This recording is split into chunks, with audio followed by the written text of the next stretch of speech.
What is up, everyone? My name is Kyle, the one true Kyle, and I'm here with my new co-host. Introduce yourself. I'm Danny, the untrue Danny. The untrue, the I, I, untrue. I wanted to be some sort of antithesis to that, but I mean, you didn't leave me with many options. Essentially, what Kyle's saying is one of us only tells lies, and the other one only tells truths, and we will leave it to you to figure out in this very confusing podcast. Yes, we're gonna make this as hard as possible for you, as much as much as possible. We could also go by. You could go by D Bones, right? D Bones. I could go by D Bones. That's my jazz name, according to this app I downloaded once on my phone. That just asked me for, I think, my name, my birth date, and some other weird bit of information, and then it like compiled like a name and was like, your jazz name would be D Bones, and my friend's name, he was like Jared, and it like said he was gonna be J Leg or Legsy J. That's what it was. I was like, damn, this thing is hitting it on all cylinders. Like, it knows how to jazz up some names. But Legsy J sounds like a snitch, though. Oh, Legsy J does sound, but it also does sound like kind of like a smooth jazz, like trumpet player.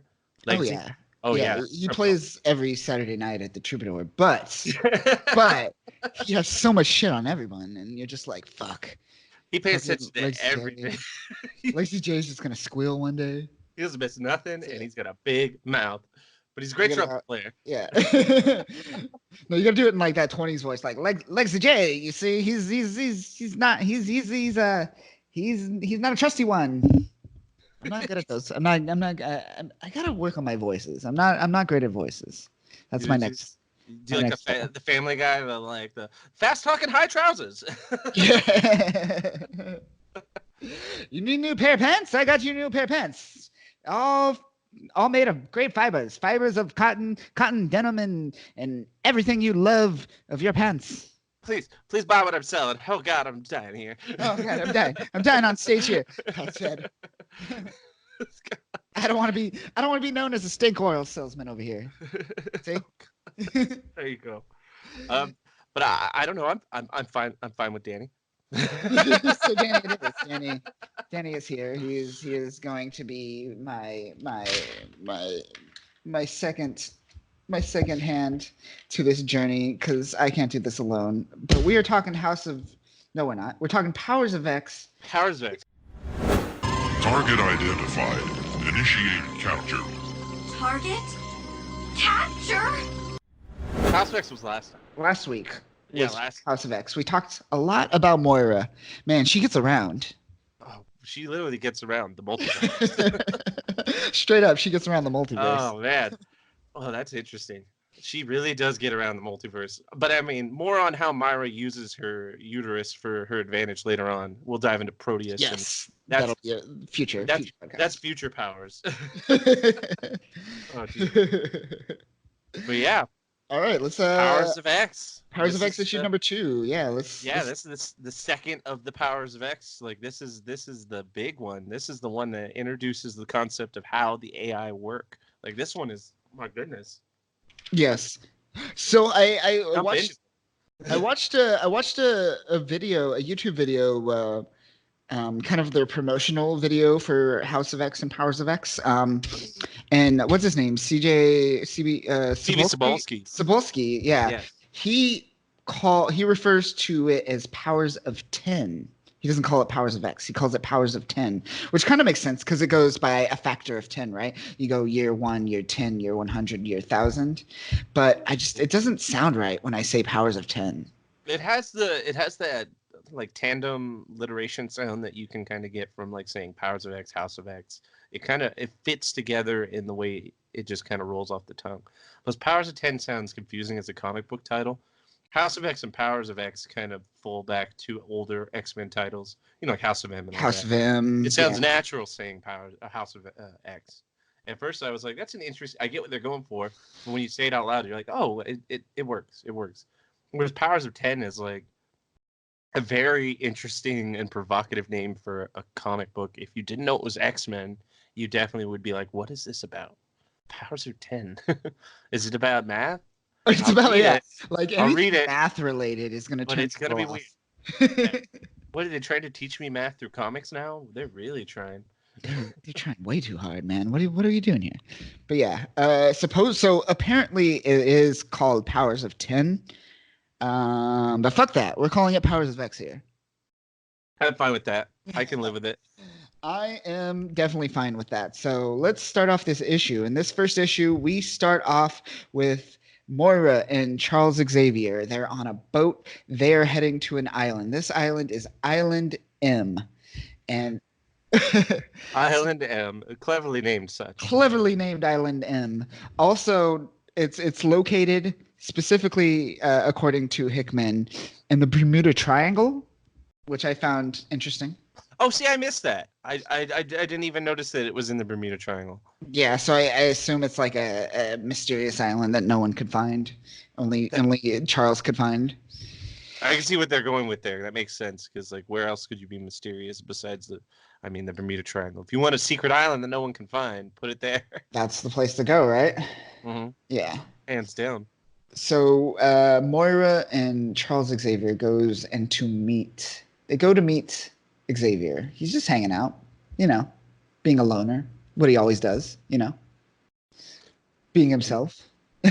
in his M tower on his M island. I mean, Magneto really likes that letter. I get it. It's his moniker, but what a weird symbolism to like sell. Like once again, going back to the old cartoon, like he had the Magneto like copter or whatever, his little Magneto vehicle he'd ride around in. Mm-hmm. Like that had a giant M on it, and it was like the Asteroid M. Asteroid M, yeah. It's like Magneto is just really taking the simplest approach to his like marketing for his mutant liberation. He's like, just get behind the M. He's like trying to revolutionize the M like the Nike symbol, but for mutant freedom. Yeah. He's like, I could dig it, but it's still funny as hell. I wish he threw like metal M's, like he had a bunch of them that'd be him, great. like batarangs, but he'd take them off and he just like just metal M batarangs just being thrown everywhere, and he's just like, haha, metal. Yes. The M is for metal. He replaces his dope symbol that he has on his crest. He gets rid of it and puts an M there eventually.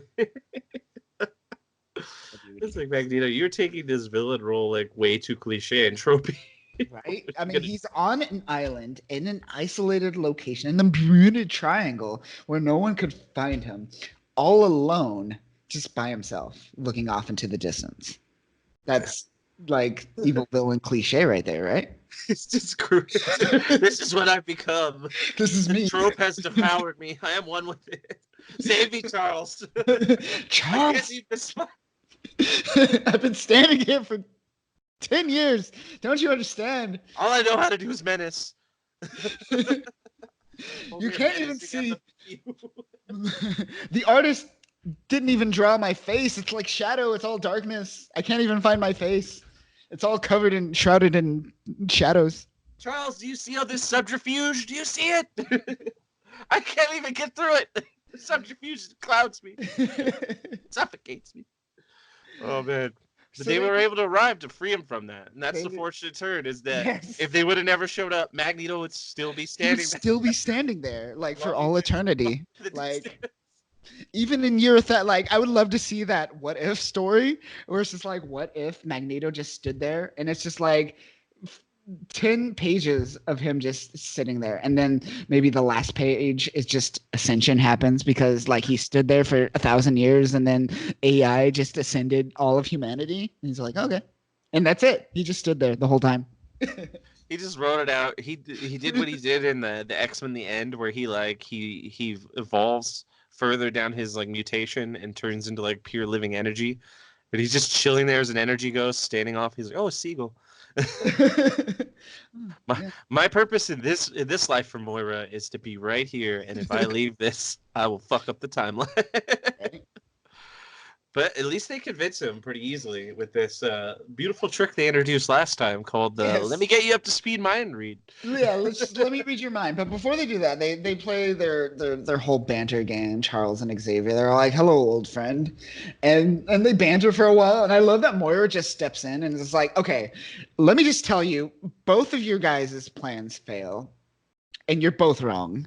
And I love that. I love that moment where there's just like, "Hello, old friend. Yes, yes, it's been a while. Blah blah blah blah. Friends, rivalry. Blah blah blah. Chess game. Blah blah blah." And Moira's just like, "All right, let me get to the point." It's like they're trying to set up their chessboard, and she just comes out and smacks it off the table. It's like, She says, no, none of that. we're not doing None this. of that. We're We're not doing playing that. this game anymore. No, We're not. We're it's not. skipping it. We're getting past it. I'm gonna bring you. You're up to speed. Let's just get to the next phase. It doesn't work. It doesn't work. It's tried it. I'm not gonna die that way again. The Hulk hit me in the face 6 times. I was dead after the second one. But then Charles, he says this line. He says, "Then open your mind to me. Open it up to us, and together we will figure out what to do about tomorrow." And Xavier's just like, "Fine," or Magneto's just like, "Fine, whatever. I'll fucking touch your head." Yeah. But he's like, okay. I have to move this plot forward, so I can't really fight you. Let's do it. Yes, and that's when he goes into like, my brain, Charles. I see everything, and he's shown like everything from past lives, from Moira's past lives, and he sees what is reality. It's all how it went down for him, like straightforward, and like was like, oh, so it doesn't work. Thank God I don't have to stand here. God damn it! I don't. Yeah, God damn. I was really planning on just staying here until the day I died. But thank you for bringing this to light. I can move. I can be free of my curse of having to be this menacing villain that is like a fucking joke that can't fucking succeed at anything. And now he actually succeeds. It seems like every time Magneto joins up with the X-Men and helps them towards their cause, he seems more successful and more badass and more like accomplished. Which is weird because like he's the quintessential like X-Men villain, like the person that embodies the opposite of Xavier. So really, like it's unfortunate that his success ratio or like his portrayal or failures, if you will, is kind of comical. Though I know that's due to the earlier '60s writing, but I mean, still, there's some stuff in the '90s where Magneto's just like his arrogance turns him into a joke.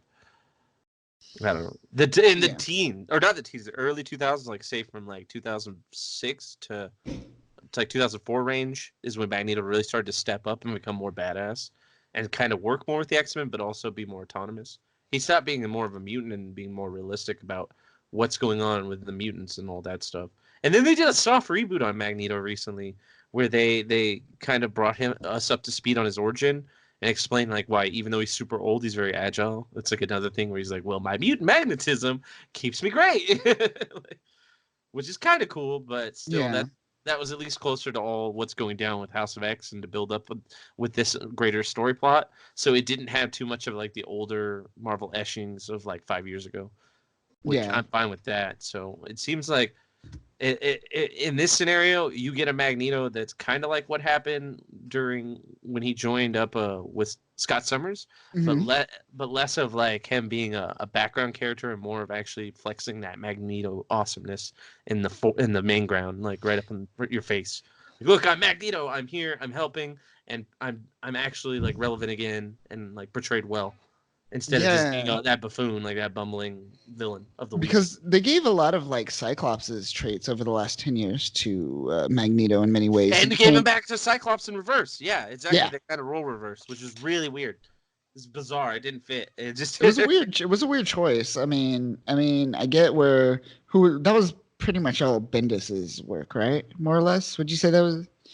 Yes, Bendis had a lot of hand in a lot of the weird status quo changes in like the early teens with the X-Men. I was not a fan of any of that. So didn't he do Avengers versus X-Men? Yes. Yeah. That was Bendis. Not a fan. Not a fan. I like early Bendis.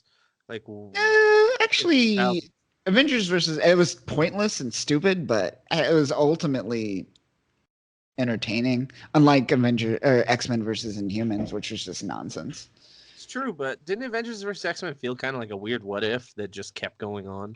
It was. That's what I felt like. It was like a what if, because that was the whole Phoenix 5, right? The whole yeah, and then they had like 5 what ifs about the Avengers vs. X-Men that just felt like they were going deeper down the rabbit hole, and I was like, what is happening here? What is happening? Yeah, I did I like the concept of the Phoenix Five and that it was split amongst 5 people, and it felt like that Jet Li movie, The One, where like each time one of the Phoenixes Yes, gets that's what I thought erased, the too. other one gets Yeah, more powerful. yeah. They and the power evenly distributes across all of them. So it was just weird though, because I get that the Phoenix Force kind of makes people drunk with power and it portrays their emotions and their personas differently, Hmm. but their character actions and their ideals were so bizarre.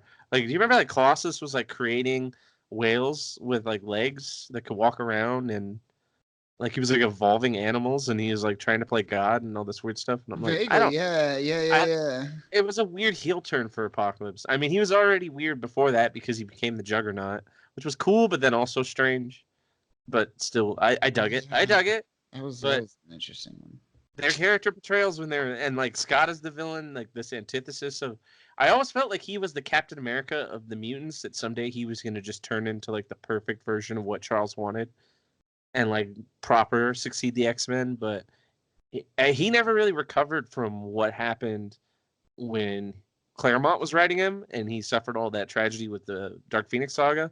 And I feel the writers after him just took him further and further down an emo, dark, angsty path, and that's what kind of ruined him. And I don't know. Now Cyclops seems kind of fun, but then it's also everyone kind of seems a little bit out of character in most of Hickman's writing. Not too far out of character where you can't recognize them, but there is a little bit like something's off. Especially like later on when we notice they show up with other family members and deceased characters and all that kind of shenanigans. Right. Yeah, yeah, yeah. That's a weird moment. Yeah, and everyone's just like, "Well, super cool and happy about things, and life is great." And I'm like, I don't understand if any of you people remember the last like 5 or 6 years. I just don't get why they chose that to be issue number one. I guess we should talk about this another time, but like yeah, that'll be just that. X-Men issue one. Yeah. Oh man, just that having like make that issue number two. I'm just saying. I don't know. I don't know. Maybe like kind of added in at a later plot, like a turning point. That's even more of like a midway point.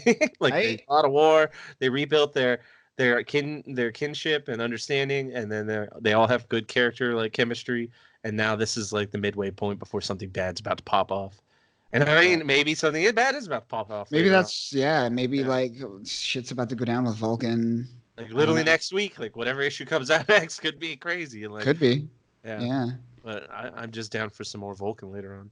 We'll see. We'll see. So before we move on, I'm just curious, like, what would you, if you were in these two positions, you were Charles or Magneto, would you be the more militant person, or would you be the more kind of compassionate human being and try to bring compassion and reasoning behind it? Or would you be more like Magneto and just rule with an iron fist and be the evolutionary genetic person that you're destined to be? Which one would you choose? It would be a tough decision if I had to weigh it from multiple points. Like if I use moral objectivity, I could lean towards Charles, but that's like an idealism that's kind of inbred in a human feeling, just like this one of like wanting the best of everything for everyone. Even though that's still idealism, it's baked into like kind of going back to more of an animalistic nature inside us. But Magneto just seems fun. Like it just Right? Yeah. Magneto is just awesome. Like he's this unspoken mutant royalty. Like he's like a king amongst mutant kind without there actually being like a mutant kingdom. He's the unspoken king to the mutant crown.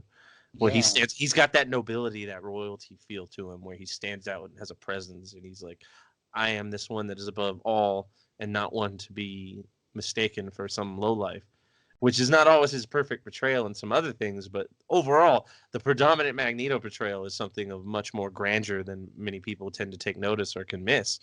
And it's one of those things where it'd be fun to be a part of that. It would be fun to have that kind of demurring presence and be someone on top of like a whole society or kingdom, like have that, because that's just his fear. He feels like he loves his kingdom of mutants and he doesn't want his mutant subjects to fall or die, but at the same time I feel he does have that king's arrogance that kind of gets to him.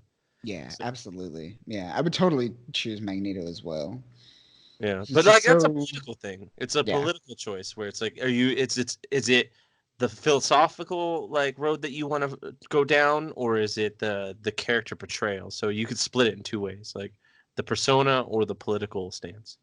That's true. But if you look at it like as how Stanley meant to write it, these characters are supposed to represent Malcolm X and Uh, Martin Luther King, right? MLK, yeah. So if you look at it from that perspective, I would argue MLK kind of is rose to the top over Malcolm X in terms of culture, right? Like we have a Martin Luther King Day, we don't have a Malcolm X Day.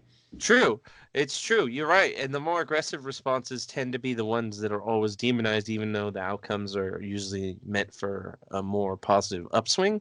But in the end of the day, you're not gonna be able to overcome the story of wanting to use love or understanding or compassion, the inclusion, the sympathy, because the aggressive hand is gonna scare off people. It's like the old saying, you catch more flies with honey than you do vinegar. Yeah.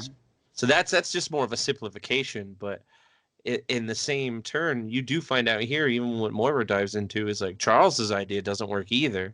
It's like in our political system in a weird way, where you could look at like small appeasement and small compromise just gets us in circles or doesn't move us fast enough to outrun the chaos or the impending doom.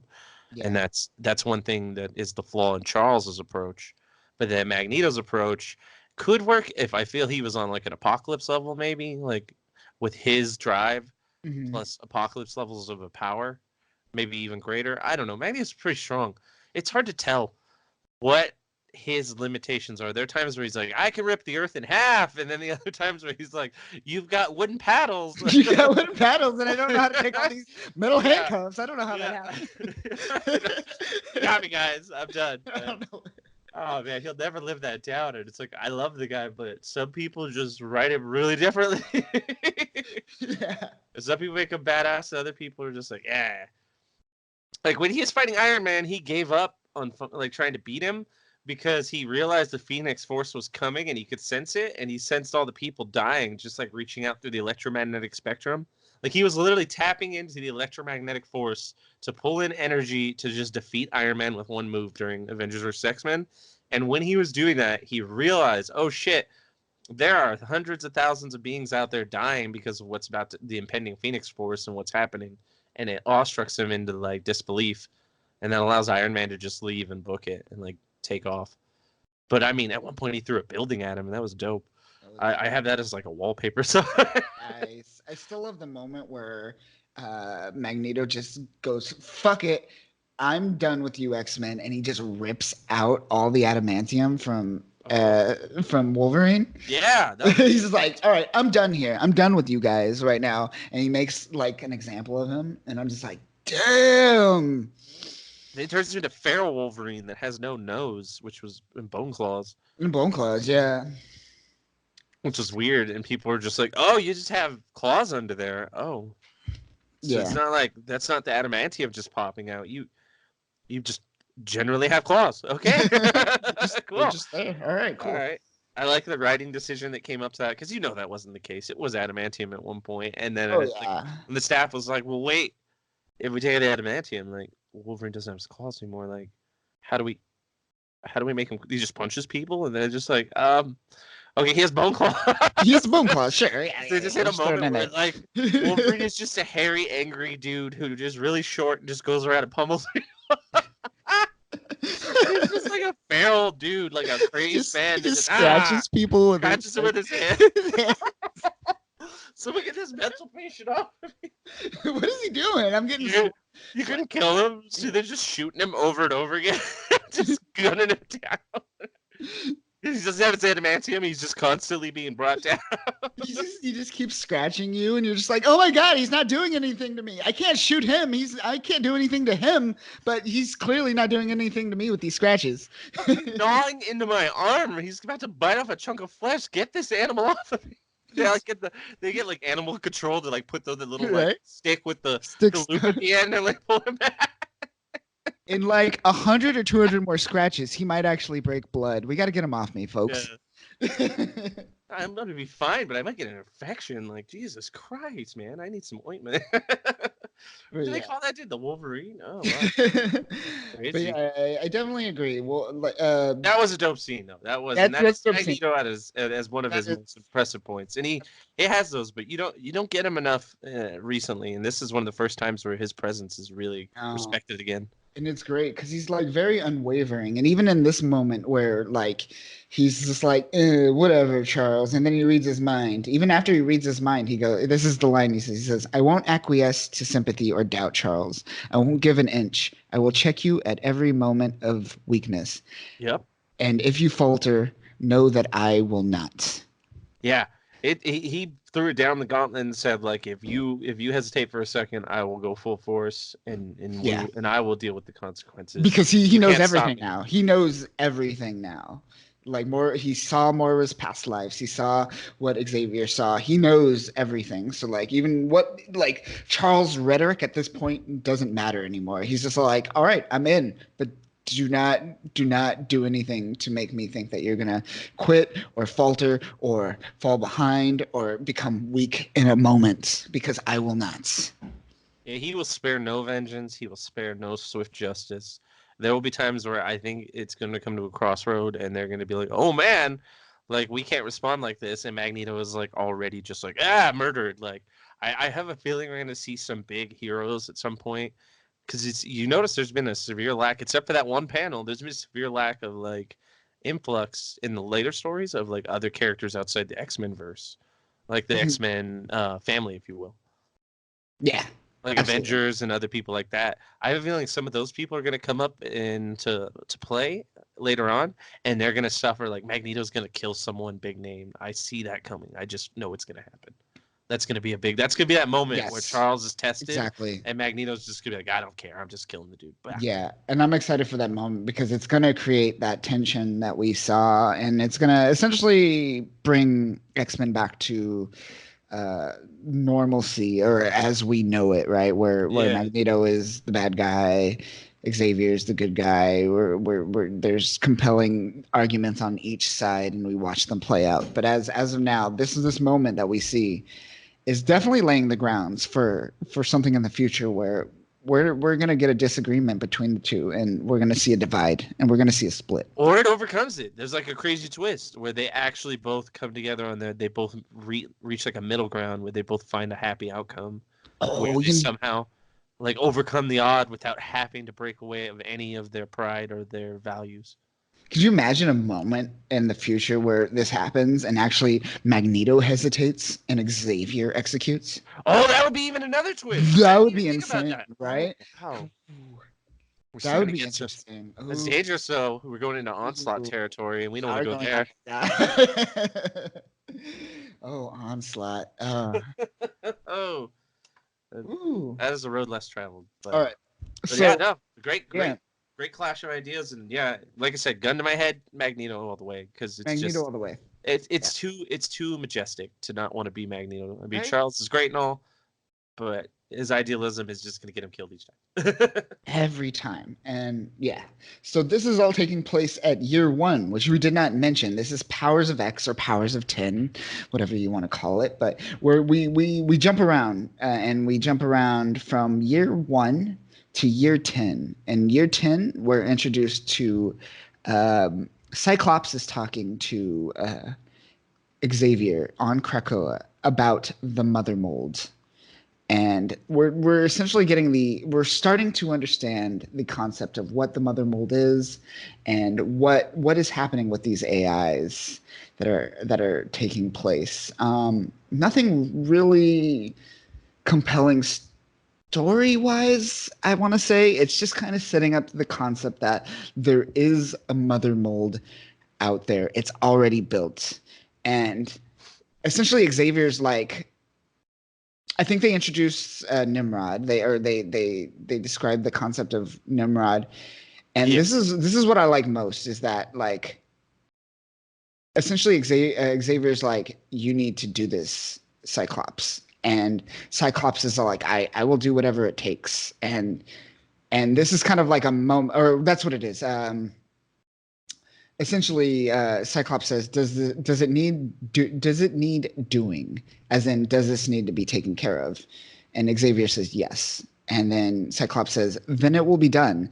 And this is kind of like we were talking earlier about Cyclops being kind of that taking on Magneto's role as that kind of militant person, right? Yeah. And this is kind of a moment where we see Cyclops being that classic Cyclops. He's that Boy Scout character again. He's like that. He's following orders. Yeah, that scout, the fucking leader of just like taking on this ordeal without being hesitant about it. Not so much internal doubt anymore. Never Cyclops questioned. cut like a knife right now. Yeah, never questioned Xavier whatsoever. He's just like, does this need to be done? And he's like, yes. Then I will do it. Yes. Yeah. And that's interesting. I like that. I like seeing. I don't know. Do I like that? Yeah. I mean, I didn't like the militant version of Cyclops all too much. I don't know. What's your opinion on it? Well, it's a weird gray area because Cyclops has like kind of a militant approach towards the end of like the late 2000s when they're shifting over before the Avengers vs. X-Men stuff. Mm-hmm. There's that militant approach of like trying to keep mutants are an endangered species, mutants are dying, mutants are dropping in a number where we'll eventually be extinct if we don't do anything to stop this. And so he takes a more aggressive approach to try to keep everyone alive, almost in the way Magneto would do, but not 100% because he still has that Xavier ideal in mind, but he does have a side that kind of has that militant like approach to things. That's why he puts together X-Force again, and he puts like Wolverine in charge of it, and he's like, I need you to go do missions that the X-Men can't be doing, that the rest of us shouldn't be a part of. I need you to do the darker stuff. And that's why he put like people like Wolverine and X-23 and more like unspoken. And Deadpool, right? Oh, Deadpool and oh gosh, what was it, Warpath? Like Thunderbird's like brother. Yeah. And so many people. There was a bunch of like Archangel got on it. That era of X-Force was the best. Like I don't give a crap about the Rob Liefeld stuff. I really don't. I know like people like that, but I don't care for Rob Liefeld really as much as I see a lot of people caring. You don't like a lot of pouches and tiny feet? I don't like massive shoulder pads and tiny feet. Yeah, Liefeld just doesn't like to draw feet, and when he does, they're weird. But yeah, I wasn't a fan of that X-Force. Like, I mean, that stuff was interesting, but the later on stuff was much more just provocative. I mean, they had like a problem where they go through time and they have to deal with like apocalypse in the future, and they find Deadpool in a fucking like refrigerator. He's been there for like 100 years. He's just been trapped in a fridge. He's like crazy, but like that kind of stuff was great. That was great, yeah. And I enjoyed what came out of that and that mentality and that era Cyclops. Like I like the no nonsense Cyclops. Where like when the mutant registration stuff started happening during Civil War, where they're like, you got to pick a side, and Cyclops is like, no, the mutants have had to register before. We want really nothing to do with this. Like you just leave us alone, and we'll stay out of it. And that's what it kind of boiled down to. Is like Cyclops is like a Boy Scout when he's like trying to play by the rules, but if anyone comes and crosses any mutants, he's willing to play dirty to keep the mutants alive. Whereas Magneto, it's much more of an arrogance thing. Cyclops is much more of like it's very militaristic. It's militant, but it's got that tactical military like understanding behind it, which Magneto doesn't. He has charisma, he has very emboldened ideas and grandeur, but and a drive and a will like no one else, but still like he doesn't have that tactics that Cyclops has. I kind of always saw this militant Cyclops is like lost because he was so committed to Charles Xavier's like goal, and like when like he wasn't there for them and he abandoned the X-Men and Cyclops had to take over. I feel like he was kind of like lost, and he was just like, well, fuck, I don't know what to do. Well, Magneto was pretty cool. Maybe I'll act like him now. And I kind of got that vibe where he's just like, well, I followed this guy that I believed in my whole life for most of my life, and now he betrayed us, and I don't know what to do type of situation. So he kind of like looked out to other leaders, and he's like, well, Magneto kind of rules with an iron fist. Maybe I'll try that type of situation. I kind of got that vibe a little bit. I can understand what you're going for. It almost feels like a a rejection of like a parental's like beliefs and Yes. philosophical stance, and an embracement of the antithesis just for like to the sake of being the opposite. And that's where the immaturity comes out of it. And it really gets hammed up later on. Like they take it in the Avengers versus X-Men era, the dark years as we like to know them. The Dark Times, I believe is what they're called. Yeah, the Dark Times. By Hickman. By Hickman.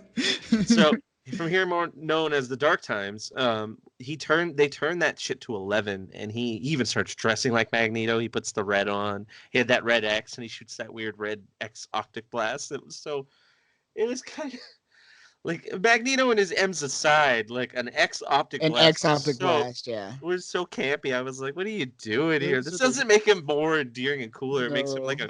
like a mascot, like he's a pun. I like the X-Blast. outfit. I like the outfit up until they did that. I was like, Yeah. oh, okay. Yeah, but yeah, trying to make him new Magneto just didn't work because there's too much difference in their skill set and their underlying motivations, and overall, it was a weird. I feel it was a weird editorial choice by Marvel just to kind of force the quintessential leader of the X-Men, the X-Men version of Captain America. For many years, I've always noticed that allegories that Scott kind of felt like the tactical military, like revolutionary, or not revolutionary, but savior type. Like he had that kind of role that he played. And it felt like that was an opposing character that Marvel didn't want to elevate because Fox would just look good with it in their character. He's in like a lot of their movies, even though they really dicked him around in some of them. The more recent ones at that time, like First Class, he started getting implemented and all that. So I see they kind of pushed him to the limelight and brought him down. It was weird. There were so many bizarre like choices made for him, but it's just like I get it. I get what they were doing editorially and why Cyclops just kind of fell off. And they essentially killed him. And like when he was in the Phoenix like 5 or whatever, like when he was one of the entities, it was weird. It was just Cyclops. He even kills Charles Xavier and all this. He was like a child like having a tantrum. Yeah. Xavier, just have a stroke. I have the power of the Phoenix. Look how cool I am in my weird red Speedo. It's strange. But yeah, this Cyclops is more. This is before that tipping point. This is like him a little bit after old school, like despondent Cyclops, like after Claremont's era where he kind of started to drift off, but before he drifted too far into the weird emo angry child realm during the Dark Times. Yeah, It's interesting. It's interesting, but I'm liking what Hickman's doing. It seems like he's bringing back Cyclops to what the fans at least thought of him originally. yeah. And I'm cool with that. I like that. It just it works for his character. His character's been all over the place for a decade. He needs to have like a firm like reboot, if you will, I guess. This Cyclops has felt the most Cyclopsiest of the Cyclopses. Yeah. Oh man, what if they had? Did the time displaced Cyclops ever fight alongside regular Cyclops? Did they ever dual optic blast someone? No, I mean, but they were both in Avengers versus X-Men. No, they weren't. Or am I thinking of X-Men versus Inhumans? Yeah, you think X-Men? Okay, I'm thinking of Inhumans. X-Men and versus Yeah. Inhumans. Yeah, because they did that. They did that. The children, or not that, something of the Atom story arc is where they brought them in, and that was like a year or so after Avengers versus X-Men, and that was like the next big shoddy X-Men arc where you're just like, damn, no, they're really pushing this series down. But yeah, that's a different rant for a different time. It just would have been nice if they both did it an optic blast next to each other, and they called it just a dual eye beam or something. Something in their eyes. Optic sight. I don't know. Ridiculous. They could have You'd like think. a beautiful You would nickname. They could. You could build a lot of nicknames off of that. You would think, right? You would think. Wait, but wasn't like Iceman like, so Iceman's gay, right? But that's the young Iceman, right? But that was the Iceman that was introduced in Marauders. I know I'm getting ahead of myself right now. I know the old Iceman, I guess they retconned him as to be gay as well, because the young Iceman and apparently the old Iceman are they're not alternate universe versions of themselves. They're Yeah. Actual same universe, And which is still weird. the idea is that like the old Iceman, Is like closeted or something. he's closeted because he was fighting for mutant rights his whole life that he just never had a He, chance to he wanted to pick like one of his battles. yeah, he picked a battle where his young privileged Iceman with all his privilege and his fucking money and whatnot. He's Jesus. like, well, fuck it, I'm gay. I'll fucking suck this dick. I'll suck that dick. I'll suck a frozen dick right now, like a popsicle. Where's the Nora at in North Star? Let's get a three-way. Oh man, it's one of those weird things though where I'm like you're retconning a golden age like character that's had like legitimate like relationships, but like they never really touch on that kind of stuff. Right. So it's yeah. weird, and I'm just like, what? I mean, they already have characters that fit these roles that a lot of the comic book companies try to write for them, where they're like, it's like the Breakfast Club, where they're like, we got to have a flavor of each person, Yep. and we didn't feel like the original X-Men were ethnic or diverse or some form of particular like color that they needed to match up to their swatch. So they were like, okay, well, we'll just retcon people. That's what they might do that in comics a long time in a lot of areas. The thing that sucks is that the characters that actually already were that organically don't get written. They don't get like why couldn't they just elevate North Star or Null or anyone who already is written that way? Like why change a character to fit that quota when you could just write for characters that already organically exist in the realm of what you want? Like that's lazy writing. That's like why push another character up to just push another character down? Like it's one step forward and one step back kind of situation. You know? Exactly. It's weird. Yeah. I don't know. But come on. I mean, I'd be down for some more North Star. I love the Alpha Flight characters. They're ridiculous. Let's get North Star. Let's bring back Puck. I want Sasquatch. I want them all, man. Let's get Wolverine on a team with them. I want Alpha Flight. Yeah. Oh god. Kinda, but I don't. No, I don't. Yeah. I don't know. So one thing I didn't note on is during this conversation with the Cyclops and Xavier is that essentially Charles is telling him that this is the moment when Nimrod's going to be online. And essentially Charles is like, this station is like 10,000 miles away from Earth, orbiting the sun with essentially no way back. He's essentially saying that this is going to be a suicide mission. And that's that's the part I missed when I said, like, does it need to be done? Then I'll do it. And that's the important key factor that I missed here is that essentially Charles said, hey, you're going to die. Can you do this for me? And he's like, yeah, I'll do it. I'm down. I'll give it a shot. Yeah, sure. why I got not? nothing Sure. else going on. I wasn't really busy today or anything. But yeah. But yeah, no, he really kind of just went into this role of like, fight or flight, and he decided that he was going to fight and take on this challenge for not only Xavier, but it seems like he's got a clear like leader mind in his head of like the true, like you were saying earlier, the true Cyclops, where he's like, I got to step up and I got to be the dude who can actually lead the charge into the breach for the X-Men, for the people. I don't care if I don't make it out, but the rest of mutant kind will if I have to sacrifice myself. Yeah, exactly. So that's cool. I'm excited to see this version of Cyclops. But moving forward, we go to year 100. And in year 100, we start on asteroid K, and we're met with Wolverine. And Wolverine's talking about these two characters, Silabelle and Percival, which we're going to find out later who they are. But as of now, just they're mutants, right? Should we talk about them now, or should we wait until they're kind of like explained in the story, which I think is like the next Powers of X issue number 3?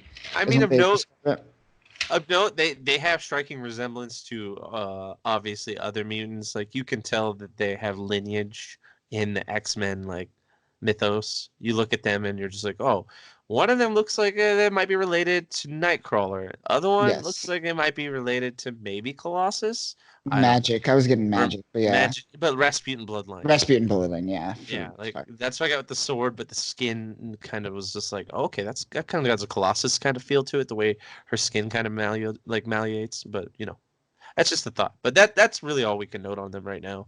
All the other stuff is really more prevalent when we get to that part. And then we're met with these two characters kind of talking with Wolverine, and Wolverine's kind of talking to someone, and you see Sila Bell kind of hand off a flash drive looking thing, and they're passing it off to Apocalypse. And essentially Apocalypse is saying that this flash drive type thing, kind of contains all the information needed. Essentially what he says is all information reduced down to their essence. The machines are composed of pure information, a repository of knowledge. So essentially everything they need to know about the machines, about the mother mold, is contained within this flash drive for the most part. Yeah, I mean, they explained Apocalypse today. It backed up all of his photos and his music and everything on there. And then it's like, don't lose that. That's the only copy he has. Yes. And he basked in the glory of, he was like, finally, all of my stuff. Took you guys long enough. 1,000 years to make me a flash drive of all my information. Finally. But it was interesting to show that he was introduced in a way where he was actually going to be a pivotal role in this overall future mission, because like they're jumping around timelines. And that was part that caught me real quick, where I was just like, oh, wow, we're really getting like hot with this timeline story. Like it's both stories are heating up at the same time, like with the same kind of like not espionage, but excursions kind of building up. And that was a real nice transition, because it was just like, oh, and Apocalypse is going. He's not sitting this one out. You're going to get some action. Yeah. And then we cut to Nimrod, and he's just talking to some minions. Now, Nimrod is, you wanna like give like a brief on Nimrod from like the past a little bit? I guess the best I could explain him for like the most simplistic terms is like Days of Future Past. All of those robots were kind of like Nimrods. They could morph and change and do that, but maybe elaborate a little bit more on what he could, what his potential is, what he could do. So basically, for the most part, the Days of Future Past timeline is the best point to kind of reference. Mm-hmm. The whole time travel shenanigans was just a thing that was built on top of what already was going on. Days of Future Past had this whole plot of an X-Men is time traveling in the future. And of course, as Hickman has highlighted, the artificial intelligence doesn't want to be one-upped in any way, shape, or form, so always tries to keep pace with the mutants. And they send a almost Terminator-esque type concept of a robot back in the future to stop the past being prevented. I mean, literally, it's around the same time. Wouldn't you say, like, Days of Future Past came out, around the same couple of years as Terminator 1 or 2? Oh, yeah, for sure. 1 at least, I think. Because it has that vibe in it. It really feels like the machine being sent to the past to annihilate the person that's trying to save the future. Like, that concept is ingrained in it, and that's really inherent in what Nimrod is, because it's a killing machine. Like, Nimrod, straight up, is probably the most advanced Sentinel that the X-Men had ever dealt with. So much that I believe in the Second Coming storyline, or one of the ones around that, the Messiah Complex even, they have like this crazy time rift that happens, and all these Nimrod pour out, and all the X-Men at that time that lived on Utopia had to fight him, and it was like this massive brawl of just like Nimrod fighting mutant after mutant, mutants losing their arms, mutants getting killed, like Nimrod's getting blown up. It was chaos. I mean, the X-Men have a hard time with just one Nimrod. You put an army of them, and it's like it's a bloodbath. So Nimrod is a force to be reckoned with, just even one of them, and his capabilities are kind of weird because he's like a super advanced computer, or artificial intelligence even. He's a super advanced machine. His abilities of conceptualization are far beyond that of even average intelligence. So he's deadly in so many ways. You couldn't really even hone it in on what his weaknesses are, because he can evolve and advance in a way that'll counteract anything you try to do to him. Like the Days of Future Past Sentinel concept of learning is at a level in Nimrod that is rivaled to I hasn't seen it really risen to by any other Sentinel model. Like maybe some of the more unique ones, like Omega Sentinel and all that kind of stuff, but your standard Sentinel model, it adapts, but in a way that is dwarfed by Nimrod's speed. Like Nimrod will adapt as you're attacking. The Sentinel usually has to take damage, then adapt to it. Nimrod's just like, oh, countermeasures. Countermeasures. Like instantly too. Yeah. Yeah. Trap card. Kaiba, what are you doing? Oh Jesus! Like it's too funny, man. I'd see the X-Men try to take on Nimrod is just like was just like watching like a bear bat around like fish. But it's interesting to see that he's hoisted as the main, I guess, the main protagonist for this, or antagonist, I would say, because Nimrod is more of like an emotionless hunter-killer kind of character that's being kind of let off the leash by usually a greater intelligence or a greater control. And in Powers of X, he's portrayed as like the mastermind behind a lot of this, like the shot caller. Like he almost feels like the technological response to what Apocalypse is. Like I got that kind of Apocalypse feel to when I looked at Nimrod, that kind of embodying godlike presence, like just Olympian, if you will, kind of. It's crazy to see him like leading like that and having these concepts. He also seems a little like I guess you could say weak with his emotional control or flawed, because he reacts to those humans in a way that's just kind of I don't know. He murders arrogant, humans. but he just it's straight up weird. murders those vaporizes those humans. Yeah, out of spite, like pettiness. Like I mean, we've seen some impressive pettiness and spite from Moira, but damn, like Nimrod was just like, I don't even know why I have these dudes. It's just you're here to expose how dark I am. I like it, but like the dudes would know that. I don't know if Nimrod would have a name of being like a reasonable like overlord, but you know they seem pretty nonchalant about it. I thought we could pal around with Nimrod, and he got all butthurt and vaporized. This is why you have no friends, Nimrod. Nimrod, this is why you're alone, damn it. Yeah, but yeah, he's definitely a sight to be welcome in when it comes to terms of like badass robots in the future. I like that they're staying true to that mythos. So Hickman's pulling from good stuff. He's taking the right things. He's playing with them the right way. He's not going too crazy. He's taken some leaps, but they're not anything where I was just like, all right, I'm done. You guys not even trying. They do that so much in some of the earlier comics, like in the decade prior, where it was just like, you guys are not even. Who is writing this? Like, is there like a monkey on autopilot? Like one of those weird ones you see smoking cigarettes and he's just at a typewriter. Right. Like, what kind of TV gag is this? But yeah, no, this is great. Like what you get to see from Nimrod, even after this moment where he kills these two guys, like what you get to see later on, like is some cool stuff. There's definitely some cool stuff.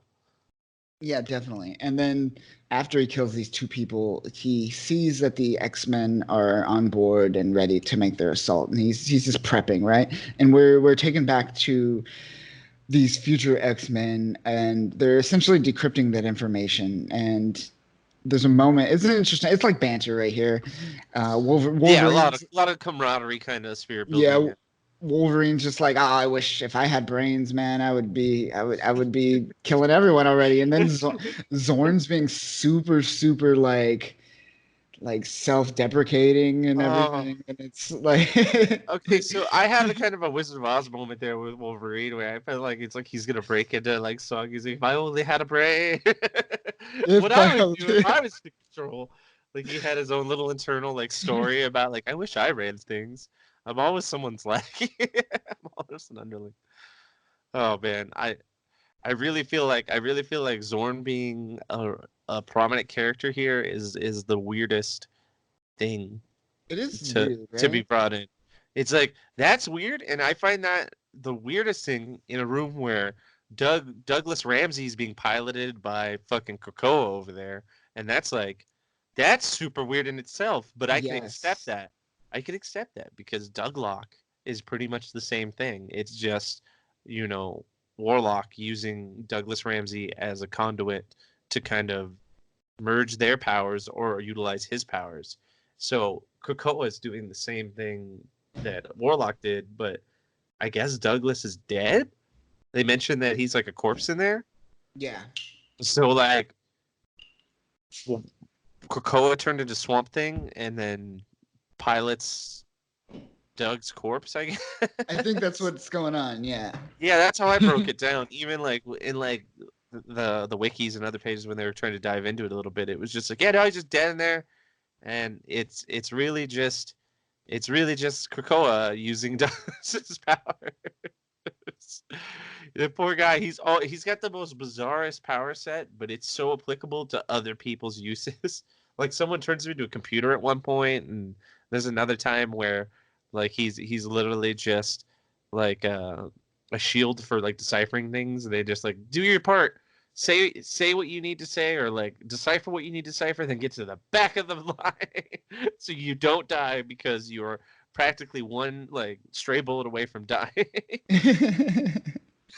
I understand the language of anything, and I'm like, well, what language does the guy's gun give off?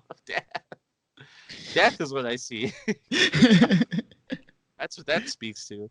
That's a cool little group of like people. Like you've got Zorn and Krakoa, like all there with, and then a mesh of these like newer generation ones, and then weird wannabe Magneto is what I'm gonna call her.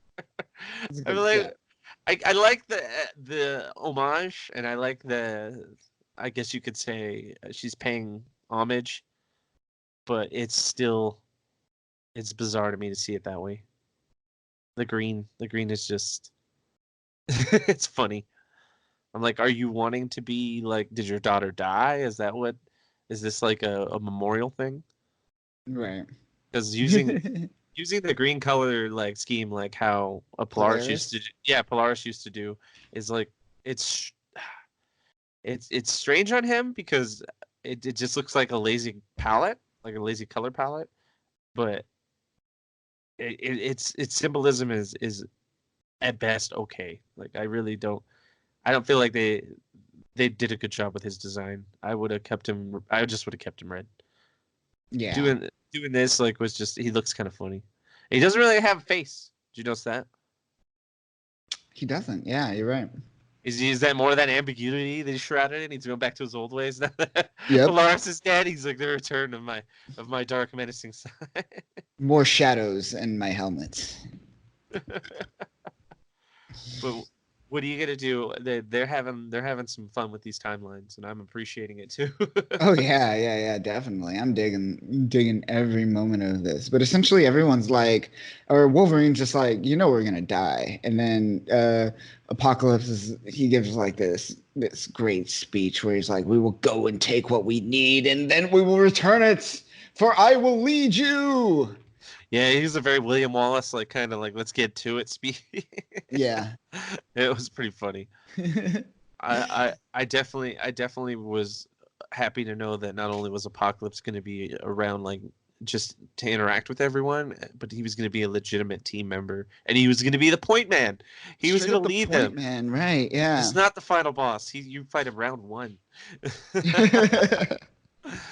Oh man, it's great. All right, and then we will find out more what happens in year 100 in another issue, but now we jump to year 1000. And in year 1000 gets a little interesting, right? This is where we get these blue humans, and we're led to believe they're this techno-organic virus human mutant hybrid type thing, right? Yeah, it's like the More new or less. evolutionary, like human, like machine. Like it's like slowly society just grew into machine. Exactly. Hybrids of just interlacing with cybernetics or nanobots. It's just so many different things that are now ingrained into their weird genetic makeup. They rocking that blue kind of reminds me of Apocalypse. Rocking that blue hard, yeah, definitely. And so. I forgot what I was going to say. So essentially, what happens is they're met with the phalanx, right?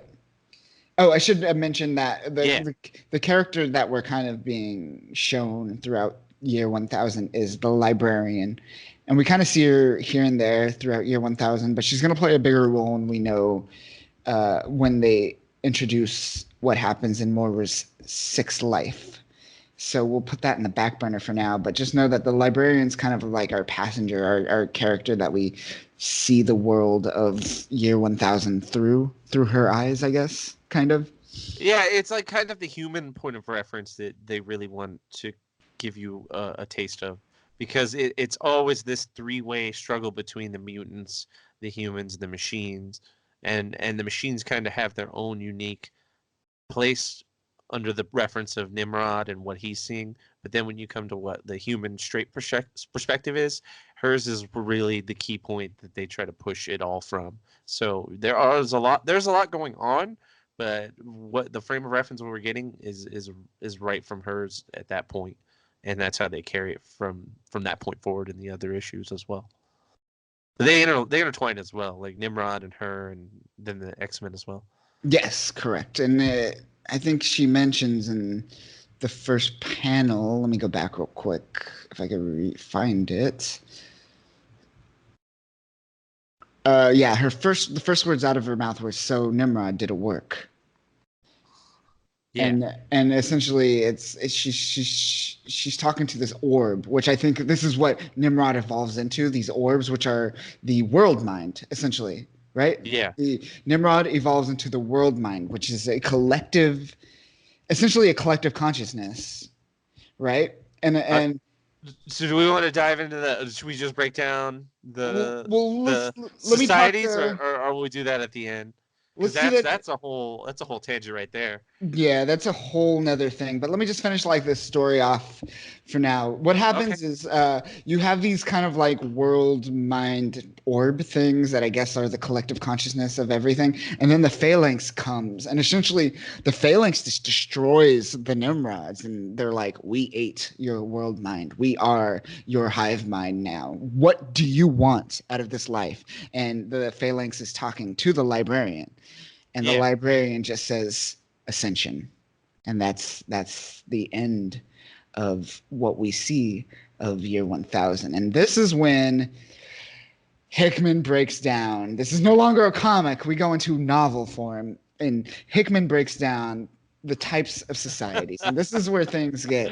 I like that. It is definitely getting much deeper than what you would expect for a Marvel comic in general. It's interesting because like Hickman just is like, he's totally like a sci-fi, like a literary sci-fi writer. Where he's writing he's writing a comic, and it's just like this can't be a comic. I have to express this in another form, another medium, which I find interesting and kind of necessary when it comes to sci-fi, because sci-fi is so heady in many ways. You need to break it down with words as much as possible. Yeah, this feels like he's taking more of a page from like Robert Heinlein with like Starship Troopers, like the actual novel, where it's much more technical with a lot of the expletive that they give. Which this is different. It's refreshing. It's very unique. It's very unique for how they're approaching this series. Absolutely. And we don't see Ascension in this episode, or I keep saying episode, issue. She just, the librarian just mentions Ascension, and that's where we kind of are left off, right? Yeah, that's the big, like, that's pause on this world for humans, and then they jump over to the expletive essentially about how the societies and the machines all break down. Yes. That's what we get the lead in, is like, what it's like they show you what happened in the comic, like how it all breaks down, but then they explain it to you in the final pages. Yes, exactly. So let's dive deep into that now. You ready for this? You ready to? I'm ready for this. I had to read this like 4 times. Yeah. Okay. I remember I went through it because then like in the end when they added more stuff, I tried to understand how it corresponded to the original build that they were one off, but I get it. Powers of 10, it's all coming into play again. It's great. It's how it all works. Fucking brilliant. It is. Look at that. That is such a niche thing. Like they made a mathematical pun in an X-Men comic title. Right. Oh man, only it feels appropriate there. It is appropriate. It's beautiful. It's just like what a culmination. Absolutely. Yeah, so let's do this. Let's do the society. So we start off with Kick it off. Would you say it's S1? S1 machine, right? Yeah.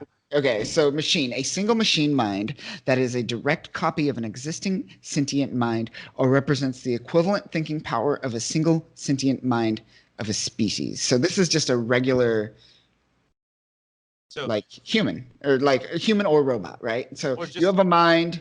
yeah, if you one die- individual being. Yeah, if you die, your mind dies. If the machine dies, the machine dies. Like there's no hive mind, there's no collective consciousness. It's just a singular entity controlling a singular physical body, more or less. Yeah, just a single form of species intelligence.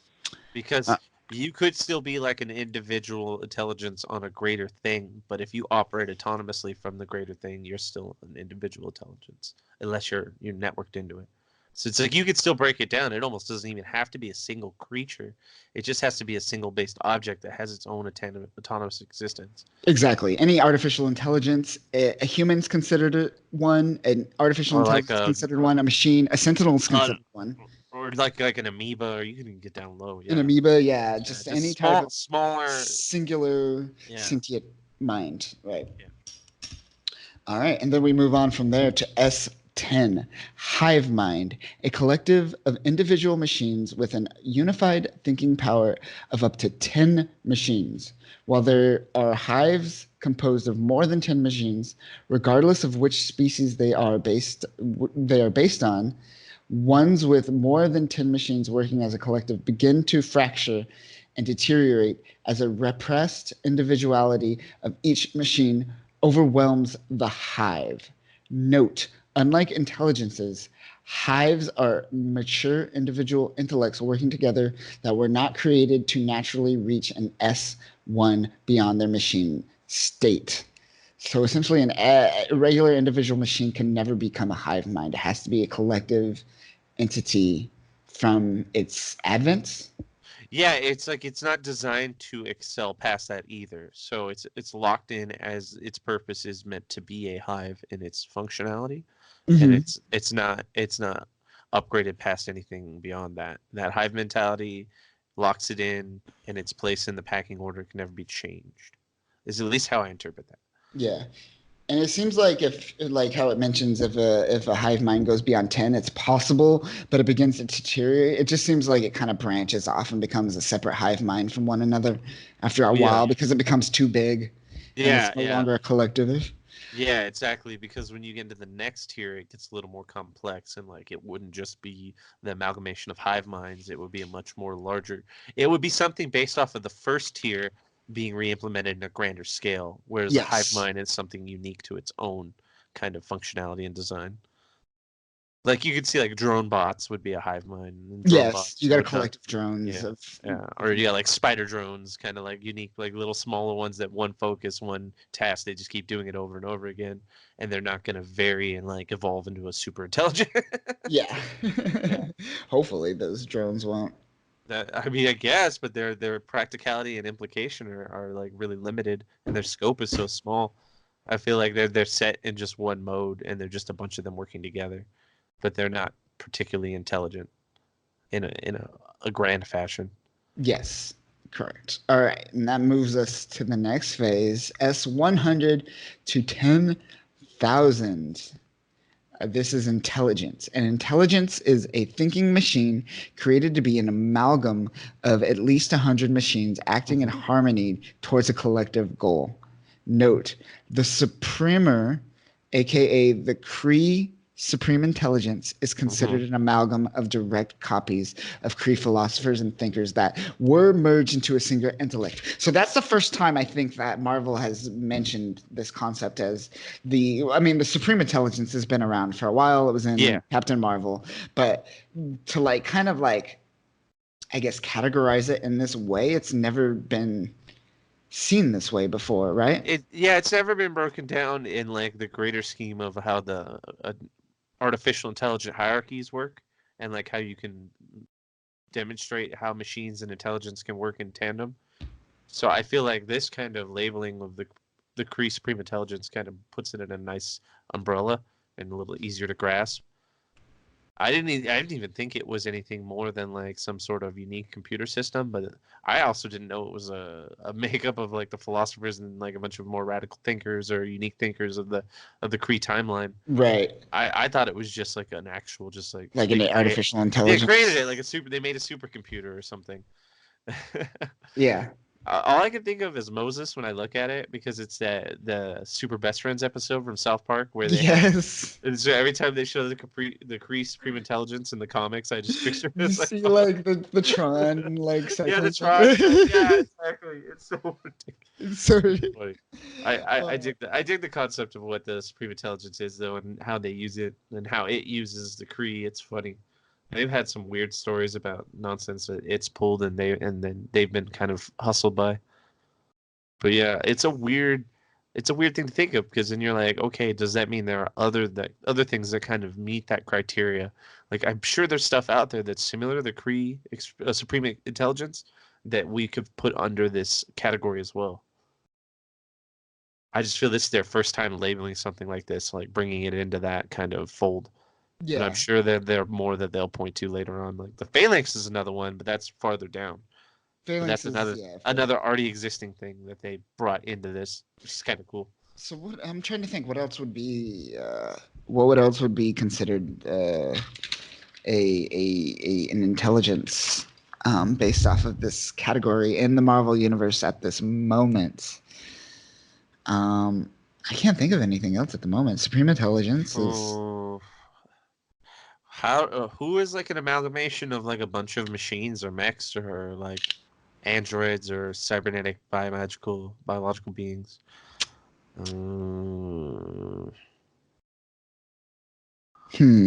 Yeah, because nothing. because all the symbiote stuff, the Chitauri or whatever they're called, they're individualized, even though the greater like symbiote gods and all that, or God can control them and they pull ways to them, but they don't function like that. They don't work like as like a greater intelligence. And what is it? What were the weird? Oh my gosh, I should know this. Yeah, the Chitauri would be more like a hive mind than an intelligence. Yeah. I think those were the ones from the Avengers. They're whatever the symbiote race is, but and then the Clintar. The Clintar, yeah. There you go. Thanks. And then what's the Brood? I mean, kind of. Oh, yeah. The Brood, they're more biological and not so much because it says machines acting. Yeah, so you have to achieve a certain amount of ascension before, or at least technological like advancement. And I can't think of any other characters in the Marvel universe that have kind of like an amalgamation of machines or AI. Well, what is considered a machine in this context? Because like the techno-organic virus is considered a machine, but they're kind of like a amalgamation of humans and technology at the same time, right? Yeah, but that's reclassified, I think, in the next page, right? The Technarch. Oh yeah, I'm getting ahead of myself. Yeah, sorry. Yeah. Like the greater ones, yes. Like that's why I said the Phalanx earlier. Like I was like, I could see these in grander scales, and they classify them as such, but I can't find anything on the same level as Supreme Intelligence that would fit that category. Right. I don't think there really is like a defined one. I don't unless think so. we dig hardcore on that one, but not off the top of anyone's head. Not off the top of my head for sure, definitely. But moving on to 10,000 S10,000. Yeah. Technarchs, an artificial collective intelligence manufactured by a phalanx that was created to classify, order, and assimilate other existing societies. This repurposing of societies is a Technarch's sole purpose. A Technarch exists as a singular node, often taking the shape of a world, but can be any series of planetary objects or formations, called the Kavich. How would you pronounce that? Kavich. Yeah. So I'm going to go Kavich. So each Kavich is controlled by an alpha intelligence called the Magus. Each Technarch believes it is the only Technarch in existence. Technarchs are invisible to other Technarchs. So what happens when a Technarch meets a Technarch? I guess they just keep going on. They don't even care. They just don't even acknowledge each other? They even they probably pass through each other like as if they're nothing. Like they just kind of flow over each other. I don't know how that even works. Like what if one Technarch is assimilating another thing and another thing is getting assimilated, or that thing is getting assimilated by another Technarch? Exactly. Like, meet? They have like a Lady in the Tramp like moment where they meet in the center. In the center and kiss, yeah. Or just rip whatever that is in half. Well, we've assimilated enough of this. We're done here. Nothing left to assimilate. Jesus. So what was Warlock? He's a phalanx, or no? He was a part of the Technarch. Technarch, right? Isn't he he was a part of he was like a magus or something? I can't remember. I know he was a part of like the weird like technoarchy like phalanx people.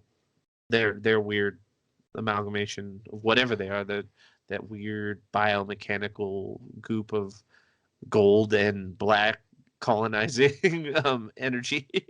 According It's to so Wikipedia, Warlock is a member of the alien Technarchy, a race of okay. mechanical organisms Okay. survived by infecting living creatures with the techno-organic transmode virus. Which they're the offshoots of what the phalanx creates them.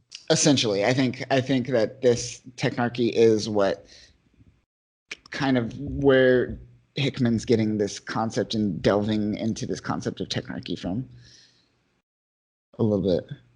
Yeah. And then what's the magus again? Because It's just the controller of the Technarchy. But So- what is the mag? It doesn't really explain what the magus is, though. yeah, I'm trying because if it's like the helm like- of the Technarch that controls the whole symbiosis of artificial intelligences, then would that mean that the magus is a step above, or is it just a part of the Technarch? Like they're all supposed to exist together. One like regulates the other. Okay, according to Fandom Wiki, Okay. the Magus was a ruler of the Kvitch, a homeworld of the Technarchy, and its most powerful being. When his son Warlock fled the homeworld due to his fears of having to face his father in mortal combat, the Magus pursued him to Earth in order to kill him. Arriving on Earth following winter in the form of the meteorite impacting near the Oh, okay. expansion. Okay, yeah, I remember that from the animated series. Yeah, actually. yeah, When yeah, they yeah, started yeah. fighting it, I was like, oh, you know what? This is coming back to me. Yeah. So yeah, he's like essentially like kind of like a herald for the For the phalanx. For the phalanx, essentially. Yeah, because he's or even better, he's like a shepherd for the phalanx. He's supposed to keep watch over the actual technarchy and like the actual alpha intelligence, or that it's an alpha intelligence that controls the other intelligences below it. Right. That's why he went after him, because he was like, all right, Warlock, you have a role to play here. It's just funny that they have that kind of, I mean, well, I guess Warlock was an anomaly. He was quote unquote a mutant in his own species because of the way he thought, and that's why they let him on the New Mutants. I was like, that was a weird reasoning, but I dug it enough. Yeah. And really, it's just weird to see that, because if they're all pretty obedient, I wonder why a Magus is really even needed. I mean, how many times has something like Warlock ever happened? According to him and what I've read before in the wiki, not really often. Yeah. Yeah. Interesting. One thing I didn't note is that the first three types that we discussed, machine, hive, and intelligence, are considered planetary societies, whereas what we're talking about now, technarchy and beyond, are considered galactic societies. Oh, okay. I see what you mean. Yeah, because it exists in much of a larger scale. Like you pull it back from like even planetary orbit, going into different star systems. Oh yeah. I see what you mean. Yeah. All right. So moving on to S-100,000 is Worldmind, which is what the X-Men are trying to stop, or what they were teased in this issue. A Worldmind is a celestial object, commonly a planet, that has been wholly converted into a singular intellect. These intellects possess a godlike intelligence and act on a timeline of millennia. On the Kardashev scale, a world mind represents a Type 2 civilization. Do you know what that means? I honestly, I looked it up when it happened a while back, but then I actually forgot it like instantly. Let's see the Kardashev scale. Let's see. Kardashev scale. What is this? Measuring a civilization's level of technological advances based on the amounts of energy. This measure was proposed by Soviet astronomer Nikolai Kardashev in 1964. Oh, all right. Yeah. All right, yeah. So Hickman's just pulling on concepts from scientists. in real life and bringing What it year? into this. It's in 1964. 1964, yes. Oh, good times. Cold War era scientists. Cold War era scientists. They had a gun behind their back. That's definitely a way to get progress. That is a way to make things move forward. Indeed. Oh man, I like how he kind of melded it into that though, and how he breaks down what measures the actual sizes of the different intelligence. According to the Kardashev scale, there's planetary civilization, stellar civilization, and galactic civilization. So Oh, for the sake of X-Men, it seems like he completely removed the stellar civilization, which is can use and control energy at the scale of a solar system. So one solar system's worth. instead of just one planet. So yeah, you've got planetary civilization, right? That controls a planet. Then stellar civilization that controls Controls the a solar whole system. solar system. Yeah. The Milky Way, yeah, or Yeah, like like- our solar system. Yeah, or the Milky whatever, Way, yeah. whatever solar. And then the galactic civilization is the whole galaxy, the whole Milky Way galaxy, if it was Or this- just or whatever galaxy it is. it would be wouldn't it be like us in the Andromeda? No, because the Andromeda is we're in the Milky Way galaxy. So Wouldn't it be multiple though? Or just one? Just I the think Milky it's just one galaxy, right? So that's the idea. Like the Technarchy, like if the Andromeda Galaxy Technarchy met with the Milky Way Technarchy, what would happen? they wouldn't even know each other were there, I guess. So I guess it ends at that level at the scale of galactic, at a Fair. galaxy level. So it's Fair not enough. universal. It's not like No, it's not like you control the entire universe. You just control the Milky Way galaxy. yes. And then in the solar scale, you just control that solar system, our sun-based solar system or solar system. And then planetary wise, you would just control Earth. I get it. Okay.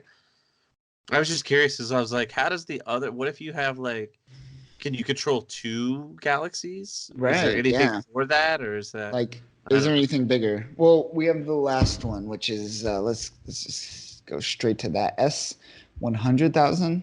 Wait, where did my Uh-huh. mouse go? Oh, there it is. Okay, no, 1,000,000. S 1,000,000. A phalanx. Yep. Yeah, a phalanx is an interstellar society that operates on a galactic scale and represents an intellect that has a total control of a host galaxy. At this level of society, an intellect exists only to expand its own intelligence by consuming lesser societies and to control the energy needs that expands demands. If a phalanx encounters a society that is worth consuming by adding it to its intelligence needs, then ascension occurs. If a phalanx encounters a society that is not worth adding to its collective, then it will succeed that society with a techno-organic virus. This virus will eventually produce a Babel spire that will summon the Technarch to repurpose that society's waste from the universe. Damn, that's so brutal. I don't even want you to be a part of us. You can just go away. Right? Wow. Technarchs do not know that they were manufactured to serve the phalanx's cause. True. That's true. I always forget about that. So that's interesting. So you Wait, can does even the consider- Magus not know? I wonder. right? I mean, he's an alpha intelligence, so he would be the smartest, but maybe even he doesn't know. Maybe He's just a cog in the wheel. he's just a cog in the wheel. I think controlling the world mind more or less, or not the world mind. What's it called? Is it Technarch? Technarch. I yeah, believe. the technology. And not even knowing that there's a higher power above them that could be controlling like their needs and desires. So the phalanx seeds those things like, oh, you're not worthy. Here's a virus. Almost kind of like the Celestials seeding planets in many ways. Yeah, it's a very unique like paradigm. I appreciate what he's kind of taken lengths to build here, but what's the deal with the unique the unique scientific symbols that he uses to represent like the different types of That I do not know. hierarchies? Like I was really taken aback by that. I was like, wow, he really added some legit like science It looks really cool. based based makeup to it. Like it's really something that I couldn't expect I couldn't expect from like a basic Hickman story. Like I know he writes twists and turns, but like this was new even for Hickman. It, It's it's it's it's really unique. very like almost like the atomic structure in many ways. You see, um, but I don't know. I don't know if this represents anything. It just looks kind of cool. I feel like he's trying to break like a down like a movement process. It almost reminds me of like a circuit board or some sort of travel of like energy. And like he's just in the final one, he's showing how like the Technarchy can jump to the Phalanx goes from there, and then you have the World Mind in between. I'm like, From wow. from from what I'm looking at, it looks like so you look at machine, right? You see kind of Uh-huh. like a tiny dot revolving around a giant dot. And what I see is kind of like remember the machine is its own entity, right? So if the collective mind is the thing in the center and the dot on the outside orbiting the collective mind is its own consciousness, it's not connecting to the center, aka the collective consciousness, because it's its own entity. But when you move down to hive mind, you see it's kind of starting to connect to that collective consciousness a little bit. Uh-huh. This is all visual, so this is just my assumption of it, but it Yeah. seems like he's kind of showing you a visual representation of what this is because these are heady concepts. Like even a sci-fi fan is gonna like read this a couple times to understand exactly what they're getting at. So like visual representations are definitely necessary. I like that it gives you like multiple different hive minds and Yeah. which is interesting. The intelligence, see, I don't get the intelligence because the intelligence is, it seems like, oh, that makes sense. No, it doesn't. That doesn't make sense at all. I'm confused. So it seems it's all like feeding into the collective consciousness is feeding into multiple different consciousnesses from the outside, but there's also that revolving dotted line on the, I don't know. I don't know. I don't get it. I don't get it. It looks like there's like a more of a layer of consciousness that feeds into the greater collective consciousness. So there's one main consciousness that's receiving a direct input from like well, there's the inner consciousness is what I'm looking at in the center, and then going up from that is a just standard main consciousness that I think would be like all the average intelligences. Right. And then on top of that, the outer one would be like a probe or I guess extended type of intelligence that kind of deals as like a outer shell of understanding that feeds what it knows to the inner circle, which then feeds it to another inner circle, I guess is the best Damn. way to explain it. Sure. It's like they've got double intelligent breakdown filtering.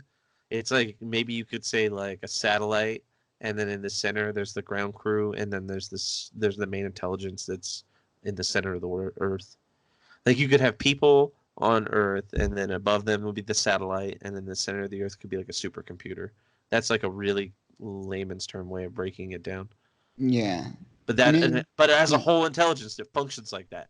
Like that's just a physical representation. But imagine if it was a symbiotic intelligence that had parts of itself that understood things and interpreted down the chain, Mm.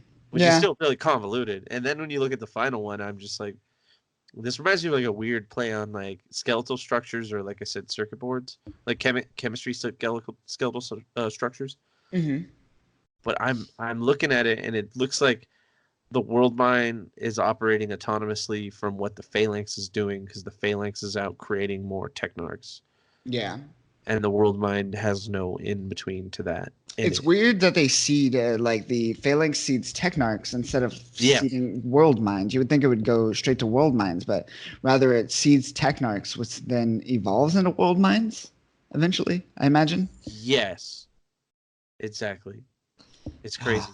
It's definitely it's a lot. It is.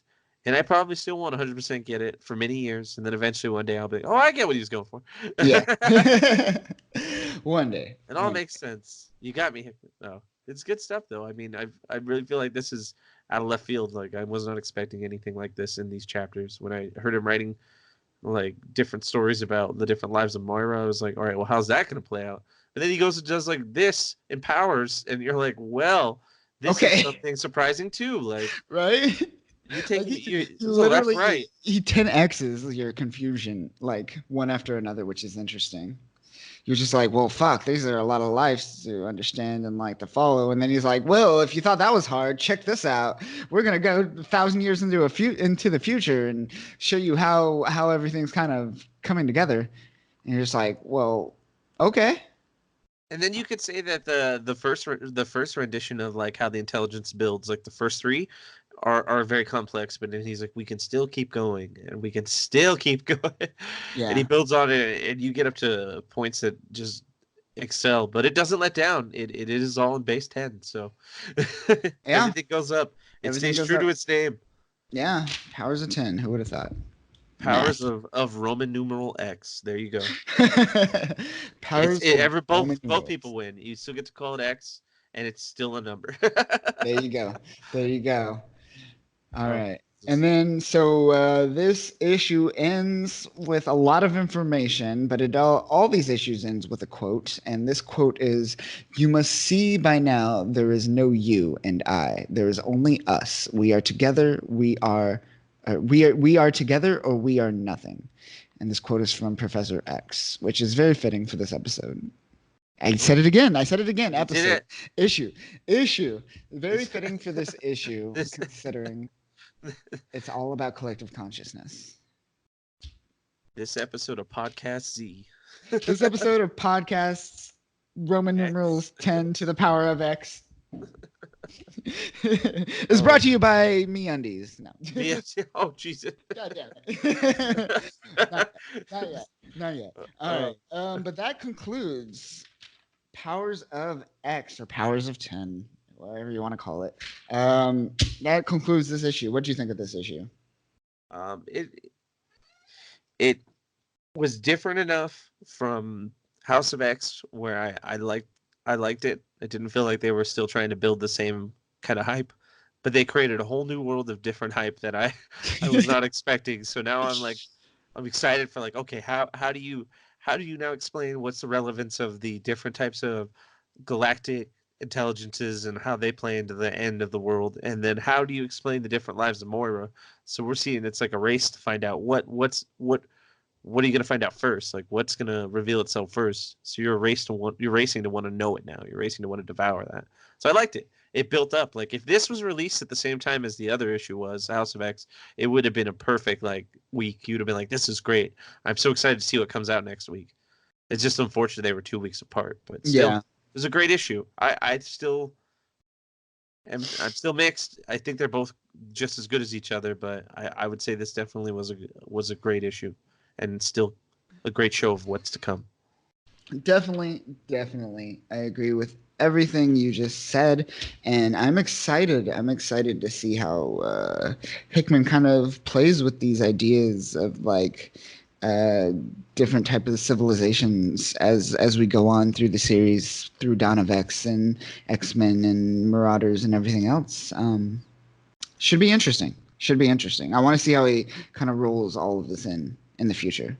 Yeah, because he still really hasn't, even with what's currently coming out, hasn't really touched on. I mean, they touch more in the upcoming issues about the intelligence and the role it plays, but there's still an even greater role that they haven't even scratched yet. So I'm still very excited. Even reading these now, I'm like, oh man, when this pays off 100%, we're gonna get some good results.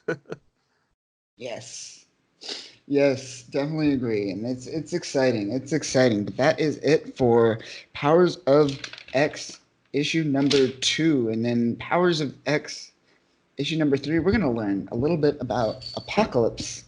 We're gonna learn a little bit about the origins of Nimrod, and we're gonna find out some pretty cool things. But that's for next week. That's for a different day. Episode. On the next episode. Powers of X. Powers of X. Apocalypse. It's all right. Cool, but that's it. What was that? I said he'll make it. He might die, but he might also make it. He might make it. We'll see. Make it after all. He just might make it after all. We might just make it after all. Do. I just pictured Apocalypse doing like Apocalypse, like that. Like, throw. that's in his head. Like just murder and chaos is happening, but in his head he's just like do. Oh yeah. Do. It's like that. What was that? The Dragon Ball Z abridged, where Nappa is just like punching people, and like in his head, he's just like singing a song. It was like the theme song to like Baby's Day Out or some like really weird, like very child friendly movie, and he was just humming it and it Yeah. was playing in his head while he just like ripped jets in half and blew up like helicopters. Yeah. That was good. That show never fails. Yeah. So that's Apocalypse. Yep, that's Apocalypse in a nutshell. Oh, good times. Good Uh, times ahead. That will be a fun Good times ahead. one. Fun people. one, but also a slightly jaded one. But it'll be a fun one. Yeah, we'll get there. Yeah, we have a lot to talk about that. But that'll conclude this week's episode, and we'll catch you next time for more House of X and Powers of X. Catch you guys later.